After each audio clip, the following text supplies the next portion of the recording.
RKBro, one of the most over acts on Raw. They've been champions since, like, SummerSlam, I think, before SummerSlam. Yeah? One of the most focused things, they always open the episodes, and you're like, oh, they're feuding with the Street Profits now. But surely they won't win drop the titles there. They're building them up for something big. And it turns out that something big was a pretty throwaway filler feud on a throwaway episode of Raw. Yeah, throwaway episode of Raw. It's not the first one back for the year. It's not the go home for the Rumble. We've got new tag team champions. I can now tell you they were champions for 142 days. They did win them at SummerSlam in August. But now we enter the reign of Alpha Academy. Otis, he of no neck, and Chad Gable. I'm Ollie Davis. I'm joined by Luco and DAD. Welcome to the Raw Review podcast. Please get in your chats to WrestleTalk.com/support. This episode is brought to you by our very own Patreon. Oh, that's right. Head on over to WrestleTalk.com/Patreon. No. What? It's Patreon.com/WrestleTalk, isn't it? Yeah. I did that very badly there. Anyway, go to Patreon.com/WrestleTalk because we've got a whole bunch of awesome stuff going up there, including WrestleTalk Extra. Me and Ollie do bonus pay-per-view reviews. They go like 3 to 4 hours long. And WrestleTalk After Dark, which is basically all of us just sitting around, having a chat, having a few drinks, and not really talking about wrestling. Much to one emailer's chagrin, we don't really talk about a lot about wrestling on the show. It's just more us having a laugh together. We feel like we cover the wrestling stuff elsewhere. Yeah. But we'll show you a clip of After Dark and all that in a bit. But let's get on with this episode. I thought, just general thoughts, it was a fine episode. Totally fine episode. Compared to last year, 4 out of 5. Yeah. But I've wiped the slate clean. Last week's was a genuinely good show. You're like the AEW rankings. Yeah. Yeah, it is. 4 out of 5. Brock's here. They've changed all the boring plans they were just going to keep doing over and over again. Although apparently one of those plans was Seth winning the title. I don't believe that. I know. I'm a little bit fishy on that. Yeah, I don't buy Meltzer's report on that one whatsoever. And I'm going by that WWE on Fox tweet. That listed Big E as the winner with a picture of Brock Lesnar. I think that is probably more conclusive evidence that Big E was supposed to retain than Meltzer being told. Because we are in the era, we're in that calendar period now, which is leading into WrestleMania, where Dave gets a load of duff information to make him look not like an uncredible source. So on this episode, though, I thought that this wasn't a good... This was... Look, RK-Bro, one of the better acts in the whole company, one of the most over things on Raw, arguably the most over thing on Raw since last May. Easily so. Until Brock came back, I would say the only thing that was over. Like them and Becky were the only things, and Belair, actually. They were the 4 things that were over on Raw. And they've just dropped the titles in the second match on the show. First match on the show. Sorry, but second segment, first match on the show. And I guess there has been a build, and in that typical WWE style of build, it's just them facing each other over and over again. Riddle gets beaten, but Riddle beats Gable. Otis always beats Riddle, but Orton, just a couple of weeks ago, beat Otis in like 3 minutes. Yeah. And it's been a lot of singles matches leading towards this, which is why a lot of people have brought up the fact that as a tag team, Alpha Academy have not won a match together since March last year. 2021. Yes. Last year. Yeah. I'm still getting used to that. Yeah. So they haven't won a match in almost a year as a tag team. And they wiped the slate. But you've also got a lot of tag teams on Raw now. Well, Moss and AJ have gone. You had a Moss and AJ. You've got the Mysterios. You have got Apollo and Aziz. Yeah. You have got Dirty Dogs. Street Profits. So, okay, there we had. We had 5 teams there. You could have had Alpha Academy beat all of those 5 teams. And then you got RK-Bro being like, oh, man, this Alpha Academy is starting to gain some steam. Like, we should really start to, keep an eye out for those. And build this up. Build up Alpha Academy as this legit threat. Because, the bottom line of this for me, I never bought Alpha Academy as a threat to RK-Bro. So when Otis won, I was like, huh? On this episode of Raw? in this segment, they were just going to switch the tag titles. It felt like a pointless change. A change for the sake of a change. I also think it wasn't... There was nothing wrong with the match. But it was a standard episode of Raw match. It was like 5 minutes long. Yep. Randy got the hot tag. I'm like, okay, I've seen this for the last couple of months.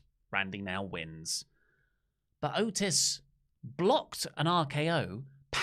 That's another thing. Randy Orton got pinned. Yes, which I'll come on to that in a second. I think that's the story beat. I do think that is important. Okay, well, this is the other thing.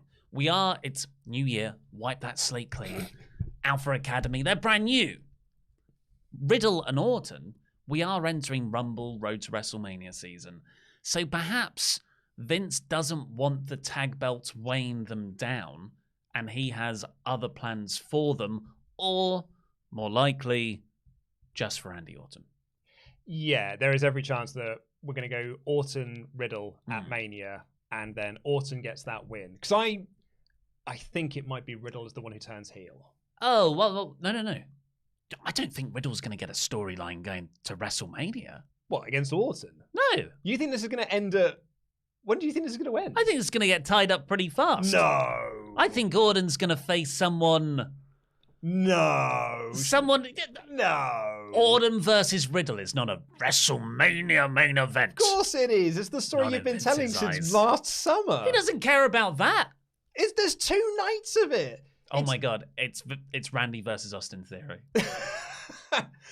I mean, that does sound more like a Vince McMahon WrestleMania main event. Is that your wild prediction now for WrestleMania? Play this clip back to me in 3 months' time. Riddle will not have a match against Randy Orton at WrestleMania. I think they will. I think this will go to Mania because I think they'll have the rematch. And here is why I think it may still go. Because prior to the match happening, they had a promo segment backstage. And Riddle was there going like, Randy, and doing his comedy stuff. And Randy was like, no, we need to take this seriously. Did you catch Otis's new nickname or the new Vince McMahonism they're putting around him? No. Because they said it in the video package, like, oh, this match is coming up next. Randy Orton then said it again about him in this promo segment, and then commentary said it as well. He is the tree trunk Otis. Huh. Because they said, like, oh, it's the Olympian Chad Gable and that tree trunk Otis. And then Randy Orton's kind of promo being like, we've got to be really concerned about Chad Gable and that tree trunk Otis. Okay. And then on commentary, they were like, man, Otis, he really is like a tree trunk. So that's their new thing for him. But Randy... Stupendous. Oh, man, that stupendous promo. It's stupendous. That stupendous video package we got later on was proper leaning into, this is such a stupid tagline for this. They're making fun of their own promo. I know. Anyway, so Randy's promo was essentially... The reason why we lost last week is because you didn't tag me in. So this week, I'm going to write this on your hands. Tag in Randy. And what happened here? They tagged in Randy, and Randy was the one that got pinned. So if you're Matt Riddle, or just Riddle, you're going to be like, well, I followed the advice, and still we lost. And if we follow the advice again, maybe next time, and Randy gets pinned again, that kind of does give some impetus for Riddle to be the one to turn heel. Slight issue in that you actually just done the storyline with Nicky and Rhea and broken up that tag team. But, that's apples and oranges. That has not stopped them in the past. Absolutely. It's also way further down the card, and I would wager that Vince doesn't know that's happening on the show. I don't think that's Riddle's character. Not saying that they couldn't just do a complete hard reset, wipe the slate clean. But I see if Riddle's going to turn heel, it's because he becomes obsessed with Randy being his brother. Oh, what's like a Mickie James Trish Stratus storyline? Not so much that. I don't know how you would play it, but I just don't see Riddle snapping. Maybe it's more like, you were meant to be my brother, and I love you, but now what's kindest is to put you down because you're not good enough anymore. Yeah, you can go with that. You know what? I'm going to do you one better. I don't think it's going to be Orton versus Austin Theory. I think it's Orton versus Amos. Because oh my God, that was the big thing. Right? When AJ and Amos were still a tag team and they looked like they were going to feud with RKBro again, they were always teasing that showdown between Orton and Amos, and it never happened. And it was over. in that one place. Yeah, there were 2 different locations. Yeah, but Amos has also wrestled in 2 different locations these past 2 weeks and has got crickets for both of them. It's because it only works with Auden. Maybe, yeah. It's boredom versus boredom, and somehow it creates a pop. Yeah, Orton versus Amos, WrestleMania. That again feels like a bigger McMahon match than Orton Riddle at Mania. So Otis is the tree trunk to lead to the tree. Oh, stupendous. Well, yeah, it's a bit weird. It's just, I guess they'll have a rematch at the Rumble. They could win it back. They could not and splinter off and do their own things or feud against each other. I think the key takeaway of this is I don't care. My favorite tweet I saw about this was from Cher Delaware, who said the reason they took the belts off him is because the Rumble is coming up and Randy Orton isn't working 2 matches on the same night. Yeah, I'm going to disagree with you slightly there because I do care. This is one of the few storylines that Raw has had that I have been interested and invested in, and I've really gotten into their relationship. I've had my quibbles with it. I said on this show that I felt it was always in chapter 1. It was chapter 1 every single week, which is that Riddle does something silly and Randy's like, "Oh my God, you're an idiot." And then at the end of it, it's like, "Oh, actually, you're great." And then the next week, he's like, "You're an idiot." Actually, no, you're great. And it was just the same thing on a loop. But I do think it was one of the better things that has been on Raw. And I do think that it was a bad idea to take the belts off of them in this way to this team on that night with 0 build around it. Like, I don't think it's put over Alpha Academy. No. And I think it actually just devalued RKBro. Let's see what our SWAF Nation have to say on the Ultrachats. Perseus M says, I just assumed they wanted RKBro to win it back at Mania. That's a long way away. It is a long way away, isn't it? Randy Orton isn't having a tag match at Mania. He might do. No. You think it's less work, isn't it, I suppose? Exactly, yeah. It's more standing on the apron, wait for that hot tag. I mean, you could do, but like, what does that achieve? You had that big moment at SummerSlam. So I don't know why doing that at Mania would be like a much bigger thing. Jonathan Hedman, good appropriate time of day. Just wanted to say you've got to admire the writers on Raw for keeping Bliss's spooky powers going and not using subtext. They don't give a damn about subtext. I know writers that use subtext and they're all cowards. What's that from? It's Garth Marenghi's Dark That's Place. it. I said this on the Team Danuke show on Friday because someone sent in a Garth Marenghi reference. And I was like, if there's anything that this channel needs, it's more Marenghi references. So I appreciate that. I'm going to skip down to Mr. CJ Lilly's chat because as soon as I saw this, for those who don't know, Alexa Bliss came back, in air quotes, to Raw in the guise of a psychiatrist's office vignette. She's having therapy because she had her doll torn up and she couldn't get an Alka-Seltzer tablet to explode in her mouth, so she is now having therapy. So, Mr. CJ Lilly, very adamant Bliss fan. Yeah, loves Bliss. Bliss head. I thought it was pants, to be honest. The segment. Yeah. I think Alexa Bliss is excellent in their role, as we've always said in this. But I think the content that she's given is mostly pants, and I am ready for them not to be doing this quite rubbish Harley Quinn knockoff. So Mr. CJ Lilly says, hi guys, just to say I liked how they did the Alexa journey this week as it makes sense. She'd start out as she was after Extreme Rules and by Royal Rumble has become either her new character or back to normal. It took 2 years to get here. It'll take time to get out. Okay. Right. So what I'm thinking, Mr. CJ Lilly, is hinging stuff on there. Is that this Fiend character won't continue. Well, I don't think it is either. Oh, you reckon she's going to get out of that? I think that the payoff for this is that Alexa reverts back to Little Miss Bliss or whatever, 5 Feet of Fury or whatever character it is going to be. But this version of Alexa Bliss is always going to be there, and that's almost like the demon Finn Balor. So you can promote it, be like, oh my God, it's going to be spooky Alexa Bliss as opposed to just regular Alexa Bliss. It's going to be like this side of her character that she has to bring out for like extreme circumstances. That's my big prediction of this. I think if you're going to tell that story, you don't have in episode 1 of the therapy sessions literal telekinesis. Because it starts off with the Newton's cradle device on the therapist's desk, knocking back and forth. Then it stops dead. It's not how physics works. That was Bliss's powers. Yeah. She did that with her mind. So if the idea is that she's in therapy and this fiend version of her isn't real, then that doesn't make sense. No, it is real. It's totally real. It's just that she needs to suppress that side of her and get this new character out. Chris does actually have a second thought in here as well, which is about the Nicky and Rhea breakup. Said, looked rather like when Nicky broke up with Alexa before Bray attacked. Seems like the character thing where Nicky gets frustrated and lashed out at a partner, then acts surprised when they leave her Rhea for Becky. I don't know if I'd see too much of the connection there. I think it's just, that is what happens when anyone breaks up a tag team, is they attack the other partner. You could say that Nikki's attack on Rhea was like every tag team that's ever broken up in the history of WWE. When we write scripts, we have a template that we open up in Google Drive and we start writing off that template. WWE writers have a little folder which has tag team breakup in. Yeah. And they've got the formula and that's how it plays out. There is a little bit of this that I like. I like the idea of Nicky and Bliss maybe coming back together, but Bliss is like still Fiend Lady and Nicky is supervillain. Andy's just sent me a message, but it was 9 minutes ago that said Oli is talking out of his bum, but I don't know what that's in reference to anymore.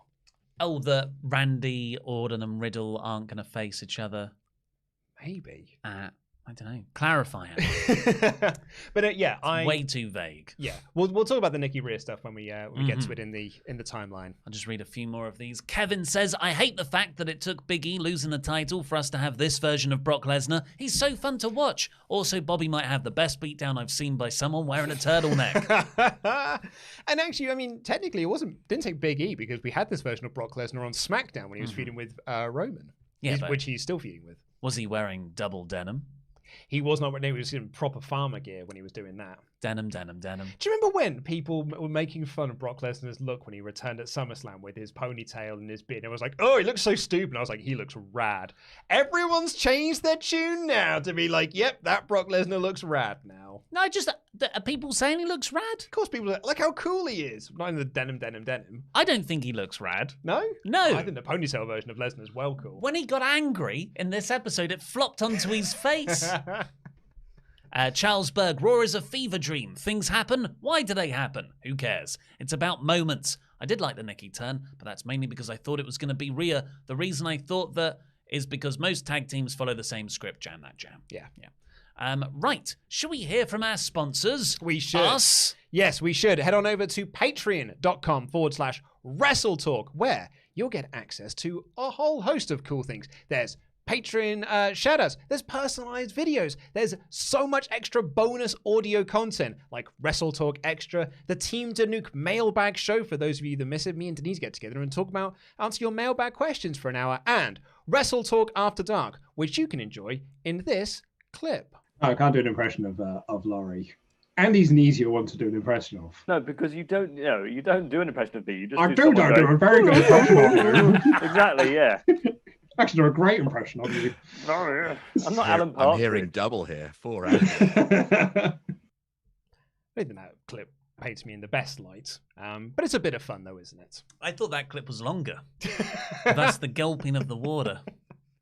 So you can get, there's a video version of it, there's an audio podcast version of it. We absolutely love doing WrestleTalk After Dark. I got a message from someone who said it's the only reason they are a Patreon of ours. Oh, wow. They don't listen to any of the other stuff that we put out, but they love WrestleTalk After Dark. Well, that's at patreon.com/WrestleTalk. Please go over there. It does help support us and you get loads for it. Yeah. Right, so this episode of Raw opened up with Brock Lesnar, double denim Brock Lesnar.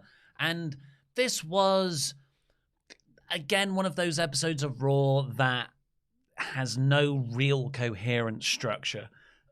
In that, look, Brock's coming out to the ring. Oh no, people might turn over the channel because he's in the boring part of the ramp. Cut backstage to Bobby Lashley. And Bobby Lashley's there backstage with MVP, waiting. Like he's waiting to interrupt Brock Lesnar. Yeah. And who should come up to have a chat with Bobbles?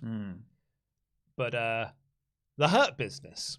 Shelton Benjamin and Cedric Alexander.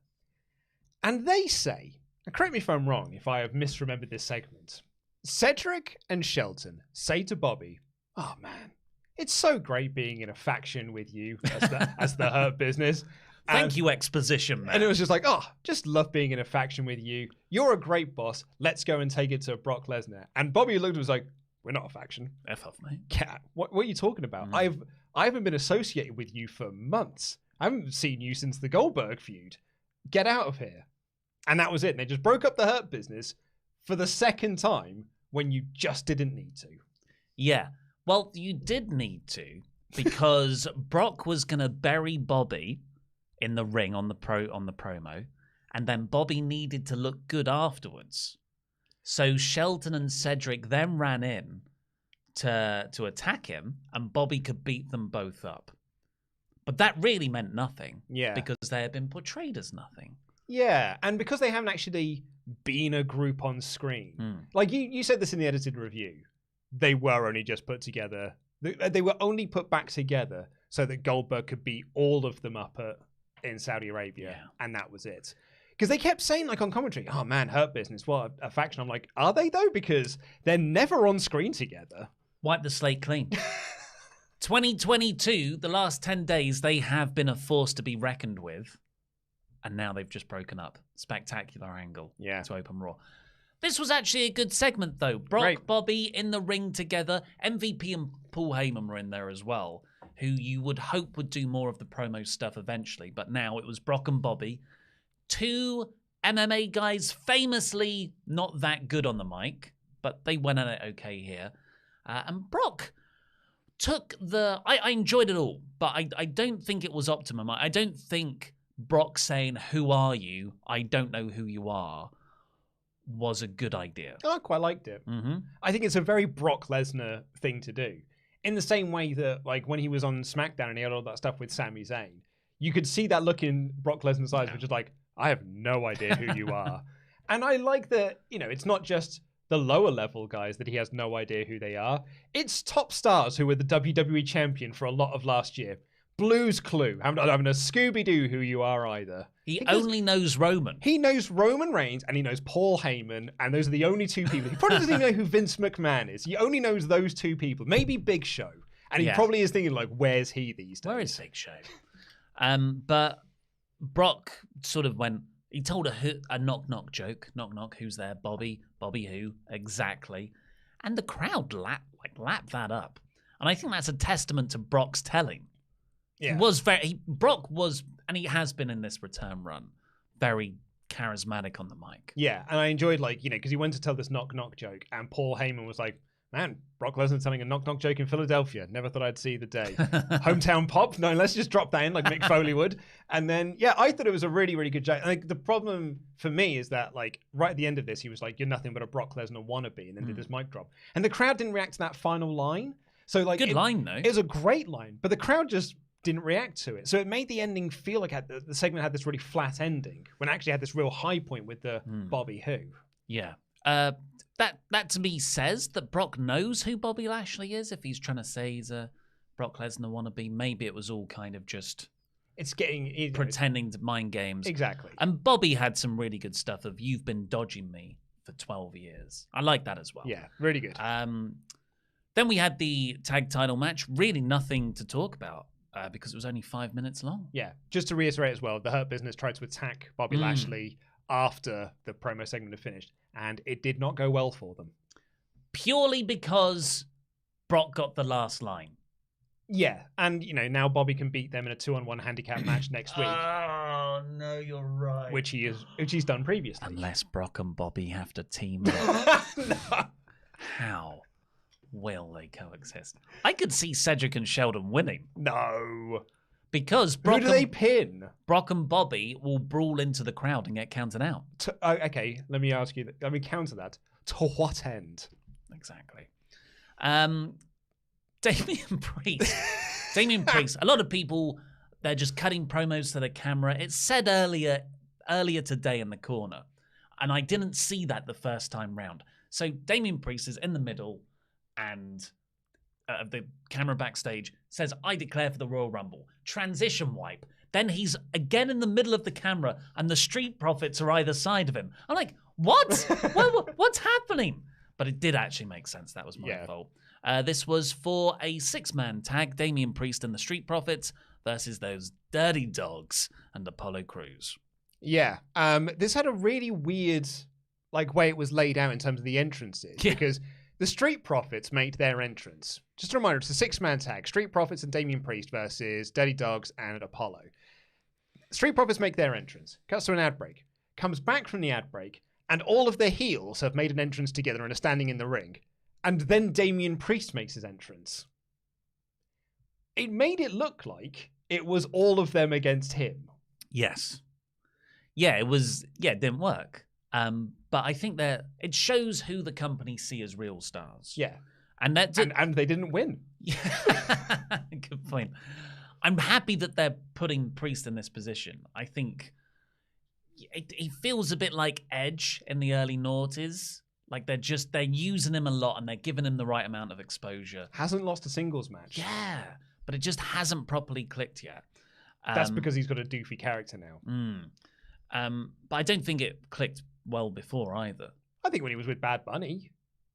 What? Yeah. He was just there. Yeah, and Bad Bunny was getting that rub. That was, I think, what's your character, Damian Priest? I'm the guy with Bad Bunny. Is a worse character than I am consumed by my inner demons sometimes. No, not demon. Sorry, it's not my microphone. It's not inner demon. It's the inner Damien. This was essentially 50-50 booking. I was surprised Dolph Ziggler got the win here. But didn't the Street Profits beat the Dirty Dogs last week? I wasn't here on last week's show and did not see the episode. I think they did, and it was in like 3 minutes. So there's just no point for this. Also, correct me if I'm wrong, but every match had a heel winning. Like, Alpha Academy won, Dirty Dogs and Crews won, Seth won. AJ technically won via DQ. Yeah, but it was Austin Theory and that other lad who was stood tall. I consider Amosa a babyface. No, he is not. And Doudrop won. This was night of heels. Welcome to WWE. We put smiles on people's faces. Seth Rollins came out next because he is fighting Roman Reigns. If you haven't seen SmackDown, they don't know what to do, so they got Seth Rollins to face Roman. In fairness, there are no other challengers for Roman. So according to Sean Ross Sapp on Fightful Select, he was saying that the idea was that Jeff and Drew were going to... Jeff was going to have a feud with Roman and then probably going to a feud with Drew, and then Drew was going to have a feud with Roman down the line. But I think this spot was probably Jeff Hardy. This was meant to be Roman versus Jeff Hardy at the Rumble, but now that Jeff is gone, they were like, we literally have no other challengers for him, so it's 2022 is the one night of the year when Raw and SmackDown stars go head-to-head in direct competition, so it's Rollins. And this is the thing, so I was listening to Pete and Tempo T Yu-Gi-Oh review this, and the pair of them was like, yeah, it does, brand split doesn't really matter. Like this whole one night of the year thing, I know it's a joke, but it doesn't really matter. And I'm like, but that's the problem though, because come Survivor Series, this company will be telling you this is the one night of the year when Raw and SmackDown stars go head to head, and treat you like an idiot that you believe them. Because they do think we're idiots that just believe all of the nonsense that they tell us. No, I think they know now. You think it's just something else they're leaning into? I think this is stupendous. So Seth is talking about how he's fighting Roman. He had a good line. There's, certain things that are certain in life, death, taxes. Seth beats Roman. And then Big E came down and he came into the ring and he stood across from Seth. And I thought, oh my God, the WWE title win has done nothing for you. Yep. I do not feel like you even held the belt right now. Nope. Seth felt like such a bigger star than him. And look at all of the losses that Big E had while he was champion. It was never Rey Mysterio levels of bad, but he was not booked like he was the world champion of that brand. And the fact that they were kept, like the storyline while he was champion was, who is the face of Monday Night Raw? It certainly isn't Big E. I don't think that particularly helped him either. But yeah, he felt like such a mid-carder in this match.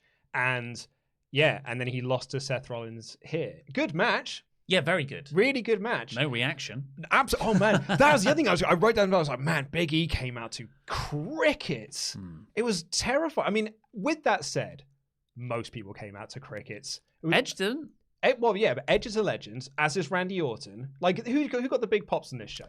Edge, Randy Orton, Becky Lynch, probably Someone about got a it. huge pop. I can't remember. I've written it down somewhere. I remember in the match.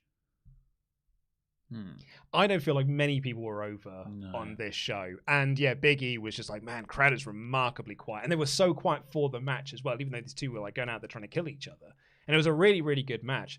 I wonder, and I don't know this for certain, and this literally just came to me now, so I'm willing for this to be shut down immediately. Like me, this crowd went into this match not expecting a finish. Yeah. Because I wrote my notes here, I'm waiting for this to end in a DQ or something. Because I didn't think they were going to pin Big E. And they're certainly not going to pin Seth. He's facing Roman. And if you're facing Roman, that means you have to be protected. And then Seth won. And I was like, there was an actual finish to this. I'm actually quite glad there was a finish to this. Retroactively, I wish I could cheer it. Yeah, sucks to be Big E, I guess. But yeah, he's not quite... They haven't quite Kofi'd it yet. Because remember when Kofi lost the belt and then the very next week he didn't mention it at all? At least Big E is mentioning the fact that he was champion. Yeah. By that low bar, it's a success. So Big E challenged a heel to a match here. Mm-hmm. And then the heel accepted, which is so rare on the night. And yeah, like you say, 15, 20 minutes later, long match, Big E lost. And this is after he lost his title 2 Saturdays ago. Lost the number 1 contenders match last week, and now he's lost here. So, is he done? Or is this WWE's classic, let's beat the guy because he's winning the Rumble? It could be that. Wins and losses also don't matter, so there's every chance that plays into it. Could he win the Rumble? Well, if wins and losses don't matter, why did Seth win? Because they do if it's Roman's involved. Yeah. It's the only time they do. Yeah, I mean, there is every chance they could win the Rumble, I guess. You know, he was touted to win the Rumble last year. I'm pretty confident. I think Bianca Belair is winning the Women's Rumble. But Big E seems like a fairly decent shout. But, like, is that going to be a Vince McMahon WrestleMania main event title picture? Big E versus... According to Bobby. According to Meltzer, it's Seth. But I don't think I can't see the Seth stuff. If Seth beats Roman for the title, I have no idea what to make of that. I think you can still get to a place where it's Brock versus Roman, and it could be Lashley wins the title off of Lesnar, and then you get Bobby versus Big E. But we've done Bobby versus Big E a lot. Now I'm saying that out loud. I'm so bored. Yeah, and we've done Bobby Big E a lot. Do you know what? Here's my big guess. I think it is going to be Brock versus Roman, but for both nights of WrestleMania. For both belts. Exactly. Night 1 is for the WWE Championship. Night 2 is for the Universal Championship. Oh, that's stupendous. Exactly. I mean, they always say it's the biggest match that they've got to build. So why not do it on both nights? We've done twice in a lifetime. Let's do twice in a weekend.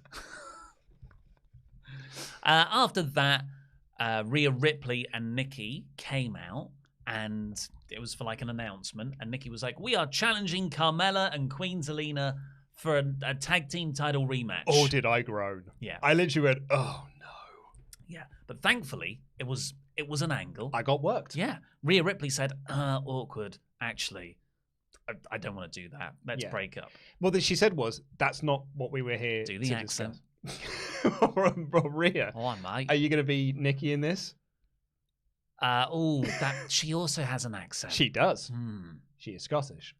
What's the entry word to Scottish? Scottish? No, that's Northern Irish. Pershire. Weetabix. I went on quite a Jerry good run Adams. the other day. Cherry Adams. What is the entry word for Scottish? Ark. Yeah. I just think of Train Spotting. Now I need Bonza. Sorry, mate. I didn't want to come out here to talk about the women's tag titles. South Africa. It's drifted, hasn't it? Drifted so quickly as well. Yeah. I think we should talk about the Royal Rumble, because that's what we talked about in the back. We were going to come out and talk about here. And then Nicky was like, "No, I want to talk about something else." Where's the accent? I want to talk about something else. That's better. That was better. It's north of Was the that border. Kenny? What would Kenny say in this situation? I think Bruce Pritchard talks out of his arse. That's what Kenny would say in this situation. So yeah, they had this like Rhea wanted to do this in the back. She wanted to do this privately, but Nicky was like, no, we're going to do this out here. Anything you can say to me, we can say in front of all of these people. Do you want to break up this team? And Rhea was like, yeah, I sort of do, actually. I think we've pretty much accomplished all that we can together. She was trying to let her down gently. Yeah. And then in the end, Nicky accepted and was like, cool, we're still friends. Well, and they hug it out. And then Nicky goes to pose up onto the ring ropes, right? And she puts her fist up into the air. And Rhea gives us this look. And I was like, oh, that's maybe Rhea's going to turn here. She turned around. They go to fist bump. And Nicky cheap shots Rhea Ripley and then batters her down. I actually thought that little tease and that switch I thought was done really, really well. I don't care, yes, but I do think that was done really well. Oh yeah, please don't forget, people. We do not care about a lot of the stuff that happens on Raw, but in that moment, which is what WWE wants to be judged by, moments, it was very good. I agree. I thought it was like the end sequence of a match with a few false finishes, but instead of like pins, it was, I'm gonna turn on you, mate. Oh, mate. Mate. Vegemite. There's not many accents we can make fun of these days. Can't say that these days. Can't say that. Anyway, no, I thought this was pretty good. I thought it was interesting, just to go back slightly one segment, they did a recap of who's been announced for the Women's Royal Rumble. And Mickie James was on that list and was not credited as Impact's Knockouts champion. And she was actually on the show again later on in a video package for Beth Phoenix. And while, other people were credited as WWE Hall of Famer, she wasn't credited there as Knockouts champion either. That video was made 20 years ago, though. Well, you can always just superimpose that over the top, though. Bit of effort, though, isn't it? Well, I suppose you could also not just cut to a random shot backstage. That is true. So maybe it is just me. I got taken to task a little bit in the comments for yesterday's news video because I said I don't think this is the partnership a lot of people think it is. A lot of people think this is like, oh man, Impact and WWE are working together. No, I think that Mickie James is not under contract to Impact. And I mean, going by the report, WWE didn't even know that Mickie was working for Impact when they called her, nor that she was their champion. And then when she told them that, that's when they said, oh, it's not a problem. So I don't think this is a partnership. I just think it was Pat McAfee just saying it. I know like Sean has said that was part of the agreement, but it doesn't feel like it is. Well, maybe something will come of it. Yeah. Well, we'll speed up a bit because we've still got a fair bit of the show to go through. Dana Brooke and Reggie are eating Philly cheesesteaks backstage because they are in Philadelphia, that's a good point. It should have been a much better crowd. That's traditionally a very good wrestling city. And, usual 24/7 title stuff. They run off and they run into Amos, and Amos sort of beats down Reggie, threatens him, and then Amos has a match, completely squashes this tiny jobber guy, enhancement talent, and Reggie and Dana Brooke are watching backstage. So it's like, is Amos going to enter the 24/7 title picture? No, I think he just squashes Reggie next week. I think that it was just done to set up their match for next week. I feel like, when Braun started interacting with 24/7 style shenanigans, that it doesn't work. No. It turns you more into a comedy giant. There's no way around it. Okay, I've got another big prediction. Reggie eliminates Amos from the Rumble. Oh, Christ. I don't know, you could even Maven Taker this situation. Like, you hit that drop kick, and then Amos does the big sort of tumble over the top. Doesn't have to take a bump. It's a way to get Amos out of the Rumble. Otherwise, Amos might win the Rumble. Yeah. And then you could do Amos Reggie at WrestleMania. I can see it. Because, he is massive, and Reggie is not.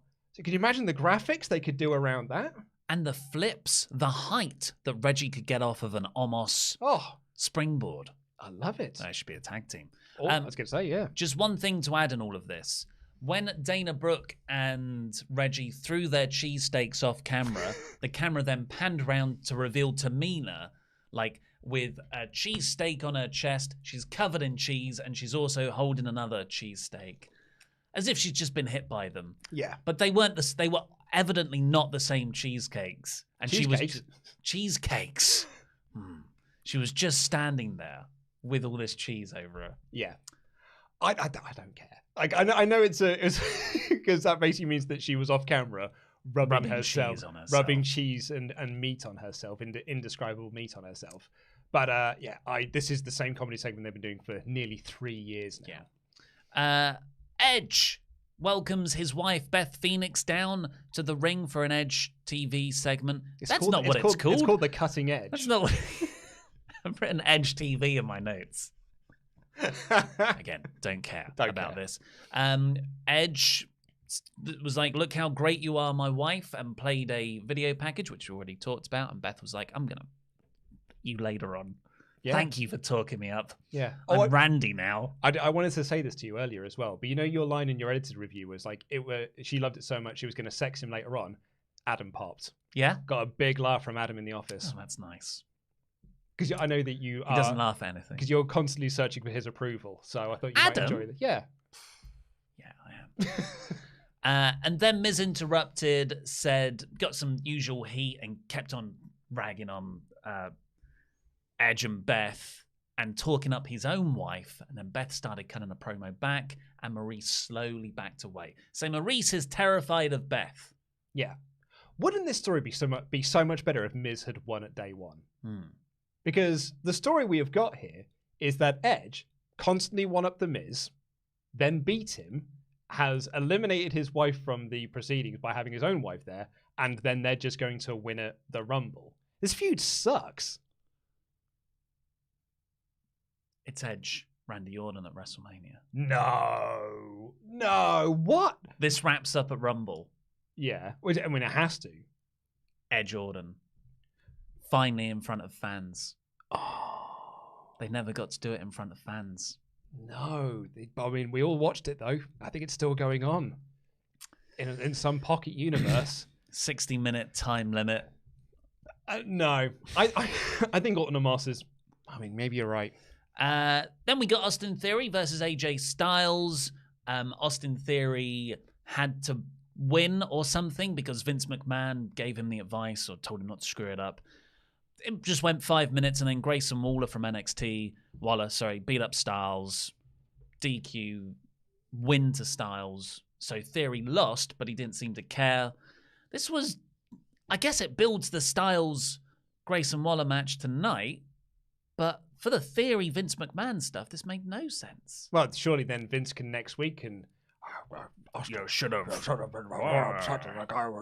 But also, if you are Austin Theory and if they are caring about NXT continuity, I suppose it was black and gold continuity, which is why they probably don't care. But Grayson Waller did write off Johnny Gargano from NXT. And Johnny Gargano was Austin Theory's dad. Oh, God, yeah. Like, they were part of the way together. So Austin Theory probably should have been a bit more upset at Grayson Waller as opposed to being like, hello there. Do you want to take a photo together? But yeah, as I was saying out loud, it's black and white, it's black and gold continuity, and that don't matter. Apparently, Tommaso Ciampa was on main events this week, as was Pete Dunne. Pete Dunne, yeah. Tommaso Ciampa going up to the main roster. Like, remember it's what he always wanted. I was gonna say, he did those interviews where he was like, if I go to the main roster, I'll just quit because I don't want to do the touring. And now he's in a situation where he's like, well, I don't belong on 2.0, and I guess I have to go to the main roster now. Help me, Johnny. So yeah, we'll see what happens with this. I agree. I think Waller's winning tonight. Mm-hmm. And then the main event was Doudrop versus Liv Morgan versus Bianca Belair for the #1 contendership. Becky Lynch came out, made her full entrance, stood in the ring, and then they played the full 3-minute Alexa Bliss in therapy promo. Yeah. So Becky just stood there and watched it all. So we get a lot of people asking about, like, what does this mean for the wrestlers? Like, what do the wrestlers do? Because WWE got themselves into this habit now of doing, like, these really weird things. Someone will make an entrance, then 20 minutes later, their segment starts because there's ad breaks and recaps and promo videos and promo stuffs backstage. Like, what do the wrestlers do? As far as I can remember from when we have done live TV tapings, the wrestlers will go down to make the ring, and then all of the lights will just go out in the arena. So as an audience, you don't see the wrestler just standing there doing nothing. It's all like, and you just watch the big screen. And then the lights come back up, music's playing, and it's just like nothing. And it makes it look like the lights were on the whole time. But yeah, I guess Becky's just in the ring, just waiting for the video package to end, the lights to come up, and she can do her promo. Which, you know, is weird. I don't like the way that's structured, but whatever. What I really have a big issue with is that it cuts back from this Alexa Bliss. Rawr! I literally just stopped a Newton cradle with my mind, and it's implied that she really like hurt or murdered her therapist. I'm pretty sure she murdered him. Yeah. And it cuts back to Becky Lynch, who's just in the ring, who has just seen that play out. But did she see it? Smiling. But that's the question. Did she see it? Well, the announcers would have. Well, that doesn't mean that Becky saw it. Okay, but no one referenced it. And it's that stuff that would really annoy... Like, at least with Bray Wyatt, they go, wow, that's weird. This was... I thought the transition was awful. Yeah, it doesn't make Alexa look great, and it makes Becky look a bit silly as well. Mm-hmm. Anyway, the triple threat I thought was really, really good. Really good. Like, it was just played to everyone's strengths. Doudrop, I'm so glad she's getting this opportunity because she is excellent. Bianca Belair is so good. Liv Morgan has improved dramatically, even in the last couple of weeks, I think. So much so, yeah. So, yeah, this was a really good match. And Becky Lynch on commentary, I thought, did a great job too. I really enjoyed the spots where... Liv Morgan did a Hurricane Rana to Bianca Belair off the back of Doudrop, and then did a move on Doudrop. I thought it was really, really good, actually. Yeah, some genuinely innovative spots that I have not seen in a triple threat before. And Bianca Belair breaking up Doudrop's pin with the 450 was really, really good. So usually in that scenario, you'd wait 1, 2, and you'd time it to break up the near fall. But Bianca Belair was like, nope. And I think she broke it up on the 1 count. I didn't care because it was awesome. So good. And the way Becky sold that as well on commentary, she was like, oh my God. And that's when she realized that I cannot let Belair win. I actually thought Becky was really, really great in this final segment. I know a lot of people aren't into the big time Becks, and I totally get it because I think we want to just cheer Becky Lynch, and everyone is just cheering Becky Lynch, even though she's like, nobody thinks I'm good, and everyone just boos me. They don't. Another flawless accent there. She got to say triple threat. How do you say it? Turdy. Are you allowed to do that one, though? Are you allowed to do an Irish one? You just did it. No, I know. I didn't say you specifically. I meant you as in the royal you, as in we. Probably not. You can't say anything. Can't say that these days. Anyway, yeah, I thought Becky was great because you're right. Like, it was at that moment she was like, whoa, if I face Bianca Belair, I might lose my belt. So Belair has the match won. Becky dives into the ring and breaks up the pin. It's no DQ. It's a triple threat match. She takes out Belair, and that allows Doudrop to pin Liv Morgan, so she wins the match. And then afterwards, she gets into the ring to be like, hey, Doudrop, I'm Irish, you're Scottish, we're Celts. That's pretty great, right? Man slam attempt. And then she slapped her and then tried to do the man slam, but she's too big. And so she then throws her out the ring, and Becky's like, oh dear, I've made another error in that I've now got to face Doudrop instead of Bianca Belair. So now she's got like, I've got this mountain to climb before I have to get to this other mountain. I thought it was actually a really, really great ending to the show. And I'm quite into the idea of Becky versus Doudrop. I think it's going to be an amazing match. And I think this really does solidify that Bianca Belair is winning the Rumble and is going to face Becky Lynch and win the title at Mania. I think Raw's women's division, there's a lot to be excited about right now because of that title match coming up. Because of, there's this story that Lynch just thwarts Belair at every opportunity, foot on the rope. She cost her here. And that, like, how can Bianca get a shot? By winning the Rumble. Yeah. Can't dodge that. And in the mid, I think Liv Morgan is still somehow hot in all of this. It's not like she's dropped off after losing. No. And Rhea Ripley's entering the singles division again, hopefully. So that this is a good... Where's Asuka? Well, some of them need to go across to SmackDown. And actually, do you know what? Adam said this in the office earlier. He said, because he thinks that Flair's winning the Rumble. Or, like, whoever eliminates Flair is going to win the Rumble. It's been a couple of years. And now you said Asuka. I wonder if Asuka is going to be the person. She makes her return, eliminates Charlotte, goes across to SmackDown, and you do Charlotte, Flair, Asuka. that WrestleMania rematch from Mania 34. Yeah, redemption. Exactly, yeah, where Asuka lost her undefeated streak. That could be quite a big time match. Should be. The other thing to mention as well, the second week of No Veer Mahan coming to Raw. No. Now, this may shock you, Ollie Davis, and this may shock you watching at home, but according to the reports, Sean Ross Sapp over at Fightful, there was no plan for Veer Mahan when they started running those promo videos. Apparently, They wiped the slate clean. Creative weren't given a reason why he was split away from Shanky and Jinder and kept on Raw alone, and there was no plan for him whatsoever. So they just put that on until Creative told them, like, until the higher ups be like, and here is what we're going to do with him. That's why they just kept running those promo videos. And apparently there are members of the creative team that just expect him to be back on SmackDown with them, like with Shanky and Jinder, with no mention of these promos ever again. Well, hopefully they'll let me run my Where's Veer little skit in tomorrow's news that Andy has made for me. Just to clarify as well, Andy did mean he thinks it's definitely going to be Randy versus Riddle at Mania, yeah. and you're talking out your bum. Yeah, well, that's what a logical brain would think. But do you even WWE, my friend? Overall, I gave this 3 out of 5. But compared to last year's shows, it would be a 4. But the first Raw of this year set a new standard for me. So yeah, 3 out of 5. I think I'm 3 out of 5. High 3. I think there was enough on the show that I really liked. Also, I haven't watched the show for nearly 3 weeks, so I think that's really helped. I enjoyed a lot on this show. 3 out of 5 that probably should have been a 4 out of 5 if you made something of that title change. I think so, yeah. If you'd have effectively built that title change, I think it would have been it would have felt like something a lot bigger as well.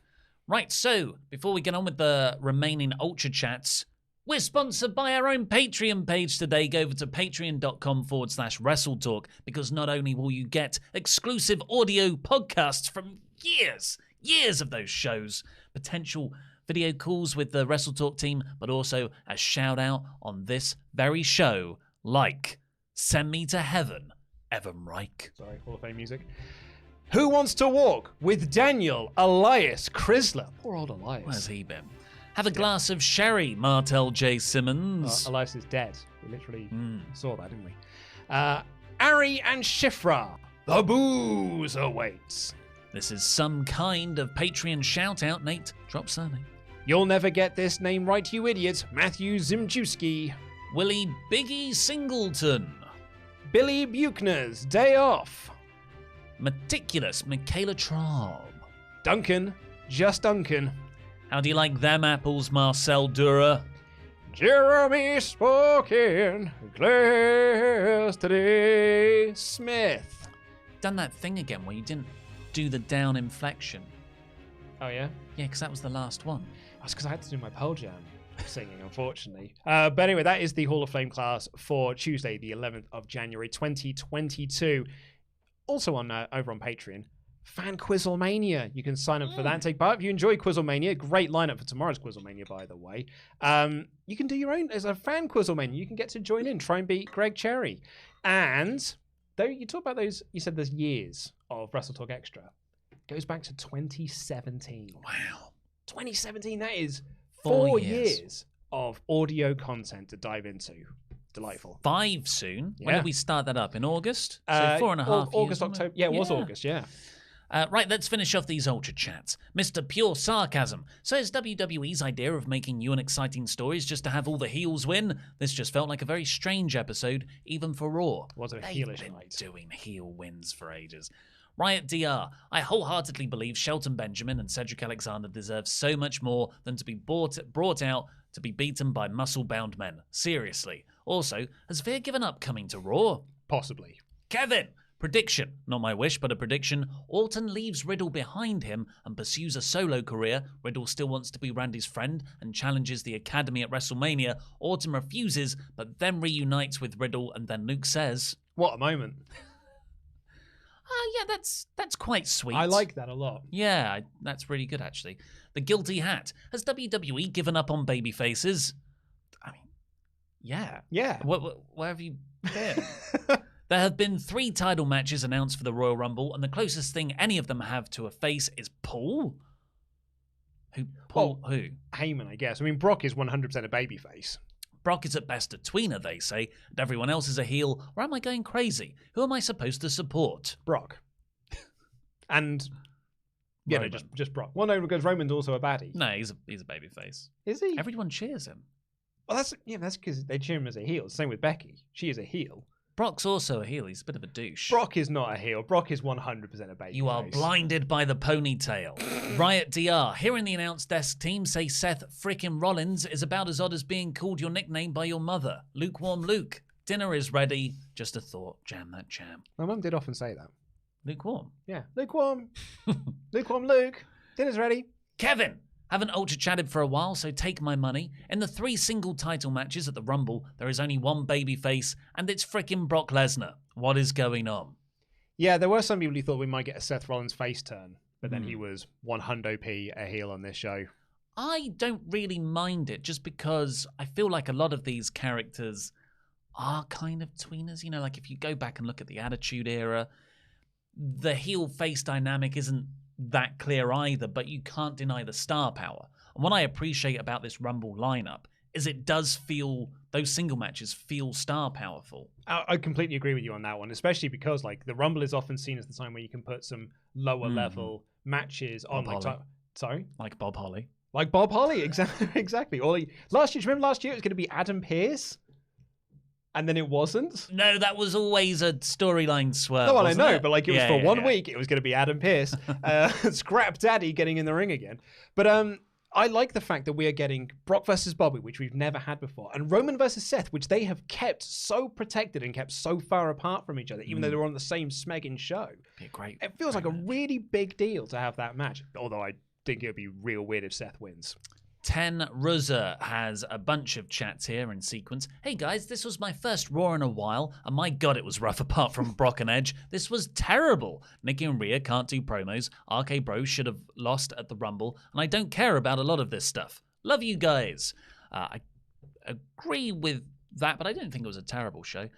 Also, going forward, you might hear me talk about other stuff more, like the tweet from Stardom teasing a mystery new edition. Please be Kyrie saying, or trying to get your fellow Brit Chris from abroad in Japan to go to a Noah show, or Naito versus Okada. Can't wait. Man, abroad in Japan, I watched a bunch of his stuff before I went across to get sort of like advice on like things you should do when you're out there. He's really cool. And last one, guys, applies for the terrible Aussie accent. What are you wanting to happen at Mania this year? Please check out the last couple of matches of the New Japan Noah show. It was fun and beautiful stuff. Of course, that happened over the weekend. What I do I watched it. What do I want from Mania? Orton versus Omos. Could just think if the first bump Omos takes as an RKO. The whole match, he can't take him down. It only takes one. I don't know what I want for Mania. It to be one night? Yeah, that's true. Oh man, have you seen the friggin' Saudi show's going on Saturday? I haven't seen that, actually. Yeah, so it's February 19th, apparently, is the rumour date. February? Yeah, February 19th. It's a Saturday. And there are some people who think that, because there's no February pay-per-view announced, that's going to be the Elimination Chamber show. And, man, it's on a Saturday. It was always a bit nicer because it was a bit more social. Well, at least it's in the day on Saturday. Yeah, I mean, in the evening, I guess, at 5. Supreme. Last night was Tamina's birthday, and that's the spot they gave her. Yeah. Yeah. Talise P. What do you want? Tails P. Sorry, what do you want from a Tamina? Like, do you want us to win the title or what? Like, Maybe it's Tamina. If you only watch WrestleMania from last year, you might misjudge Tamina's role in the company. Yeah. Tails P. Do you think the Rumble is the last time we'll see Nikki almost a superhero? Then later on she pulls a Foley and becomes Sanity Nikki? No, I don't. Also, Alexa's segment is really close to what happens in FNAF Security Breach. Do Five you Nights think at she'll Freddy's. start wearing bunny ears? What? Five Nights at Freddy. It's a Huh? video game. Right. A Freddy Krueger? No, it's like sort of like a Chuck E. Cheese animatronic thing. So you're sort of walking around like in a band. I think it's a banded like Chuck E. Cheese style thing, and the animatronic comes to life. Apparently, it was very scary. It was also like popular 20 years ago, maybe 15. 10 The years ago. Alexa segment was very close to loads of horror That's a very usual trope, it's a reverse Harley Quinn style thing, and I think that I made my piece on this. What I think is going to happen, I think she's going to revert back, but this spooky Alexa Bliss will be a returning character. Sadie Deeganhausen. Hey guys, just popping in to say, if you do Randy and Riddle reuniting to win back the titles, you could do a beautiful reenactment of the Randy Savage Elizabeth moment with them. Love that. Well, now it has to be. Now it has to be done. Alpha Wolf says, hi guys, first Ultra Chat in a while on the night shift in London tonight. My question, would you have Reigns keep the belt past Mania, and who would you have beat him? Keep up the good work. Jam that jam. Luke, I saw you in Westfield last week. In Stratford. The Stratford one, I'm going to assume, yeah. Oh, no, I did. I saw you in the shop. It was. Surely it wasn't last week. Alpha Wolf is nearby. No, that surely wasn't last week. That was before Christmas. I saw someone in Westfield. But I haven't been to Westfield in Stratford since before Christmas. I haven't been to the one in the other Shepherd's Bush either. Yeah. I would have Reigns keep the belt past Mania and Amos. Yeah. The person doesn't exist still. The person I don't know who. Yeah, I still think the person doesn't exist. Ulysses Hihao. Bron Breaker. I could see that guy. Yeah, Bronjamin Bruckles. Thanks for appreciating my Dark Place reference on my birthday, Luke. My wishful Rumble booking. Cult of Personality plays and MJF enters the Rumble. I don't know where you go from there, but I think I'll have to pardon my lewdness if this happens. Pardon my lewdness. I got a boner for that. John Shearer, who do you think it's going to be? Who do you think the Forbidden Door entry is? Oh, it'd be someone from Impact. No, Danielson. No. Yeah. You think? I think for a one-off appearance, Daniel Bryan. Very good mates with Vince still. He still loves him. John Shearer, what if the Forbidden Door men's Rumble entrant is from AEW and there is not just one but two? After the first entrant, you could have Cult of Personality play, but MJF comes out, then you have an Omega. If Omega returns and it's at the Royal Rumble, I think that's a dreadful decision by Tony Khan. I don't think AEW should cooperate with WWE. And I don't think WWE will cooperate with AEW. So... Micah Pellegrini, the IC title hasn't been defended on pay-per-view since Mania last year. That is true.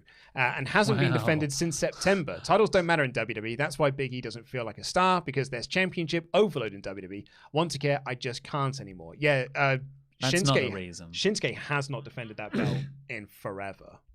That's not the reason, though. Titles can mean something no matter how many titles there are, if that title and the person who holds it is booked correctly. Look at Roman. Martial Arts, hey guys, I'm off to have my booster vaccine now. Crazy theory, Walter wins the Rumble and challenges Bron Breakkers for the title. Now that is a Vince product. It might give NXT the Mania spotlight. Lot more promotion for NXT the last couple of weeks, including like actual on Raw angles to set up the show. Yeah, you would not get that in the Triple H days. I don't think it's Walter though. No.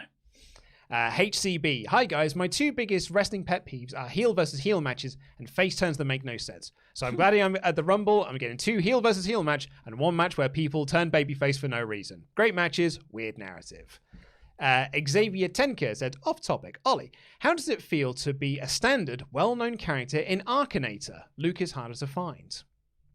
What's Akinator? Hold on. I've just pressed copy, Control V. Search Akinator. Think about a fictional character and I will try and think who it is. Okay, apparently. So, hello, I am Akinator. Think about a real or fictional character and I will try and guess who it is. I can not do it online. I've got down in the app for it. I've never heard of this. No, neither have I. If I click play. Okay. Alright, okay, cool. Okay, select the next game's theme. Characters. Mm-hmm. Okay, loading. Is your character real? Yes. Is your character a girl? No. Does your character have a gaming setup? No.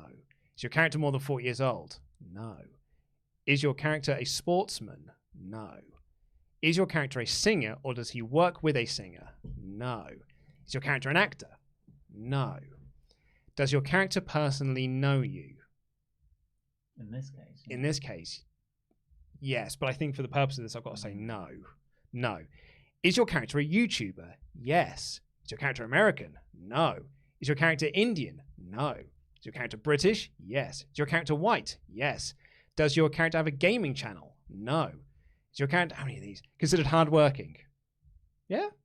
Maybe put probably. Probably. Is your character rainbow coloured? No. Does your character live with their parents? No. Does your character linked with journalism? Linked. Probably. Does your character like eggs? Love eggs. Yes. Does your character use swear words? No. Does your character have a daughter? No. If you're trying to get me, though. Okay, it's loading, it's loading. Does your character have a cat? No. Does your character have over 10... No. TikTok followers. Does your character live with cars? No. Does your character have a girlfriend? Yes. Who am I?